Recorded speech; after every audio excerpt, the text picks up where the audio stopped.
inni humna keessan isiniif haa ta'u, hojii keessan rabbiin isiniif haa hojjetu, jabaadhaa akka yoo yaa nagaa waaqayyo waaqa jiraataa isiniif haa baay'atu. Obboloota koo biyya keessaa biyya alaa akkam jirtu fayyaa keessanii hanjira galata waaqayyo taa tolu isin akkam jirtu fayyaa keessanii hanjira waaqayyo taa tolu isin jedha. Obboloota koo musliimaa hunda keessanuu ramadaan kariim baga isiniin ga'een isiniin jedha. Kan bara 2015 akka biyya keessatti baga isiniin ga'e, akka biyya alaa keessatti immoo kan bara 2023 baga isiniin ga'een isiniin jedha. Obboleewwan koo kan barreeftuu waaqayyo isiniin qaqqabsiisu hunda keessaniyyuu isiniin jedha. Obboleewwan koo kan baay'ee jaalladhuuf kan baay'ee kabaju hunda keessanuu rabbiin dammoo waan hundumaa keessatti isin wajjin haa ta'u, kadhata keessan rabbiin haa dhaga'u isiniin jedha.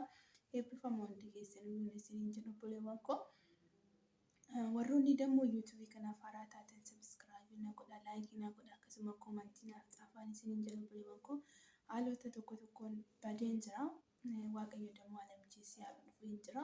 Kanaafuu warroonni dammoo eessatti baddee biliseenaa jettanii gara keessatti illee na gaafachaa turtan baay'eetu jirtu.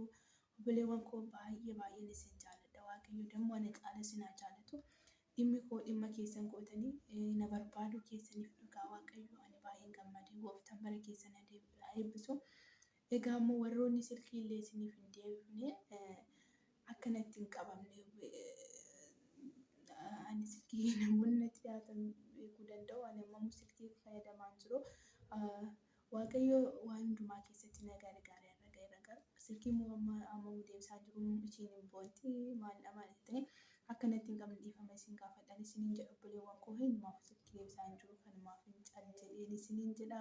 Warroonni gaggaafattan hundi keessaniyyuu baay'ee galatoomaa isiniin jedha. Obboleewwan koo kanuma jechuun dhufe obboleewwan koo waan biraan qabu hadaraa keessan laayikii naa godhaa, sabskraayibii naa godhaa. Warroonni dammoo yuutuubii gurguddaa qabdanii yuutuubii keenya sheerii naa godhaan isiniin jedha. Obboleewwan koo hadaraa keessan isiniin jedha. Hunduma keessan obboloota koo musliimaa obboloota koo kiristaanillee amma warroonni ortodoksii ጾምጸሎት irra hunduma keenyayyuu waaqayyo nu haa dhaga'u kadhata keenyan isiniin jedha. Jajjabaadhaa waan hundumaa keessatti dammoo rabbiin isin wajjin haa ta'u. Akkasuma obboloota mana hormaa keessa taasisanii hojiidhaan baay'ee dadhabdama rabbiin humna isiniif haa ta'u. Inni hundumaa gochuu danda'u rabbi waan ta'eef inni isin wajjin haa ta'u isiniin jedha. Obboleewwan koo inni humna keessan isiniif haa ta'u, hojii keessan rabbiin isiniif haa hojjetu. Jabaadhaa akka jabaadhaa fuuldura keenya ifatu jira. Guyyaan har'aa guyyaa boruu miti waan ta'eef jabaadhaa isiniin jedha. Baay'een isin jaalladha. Eebbifamaa.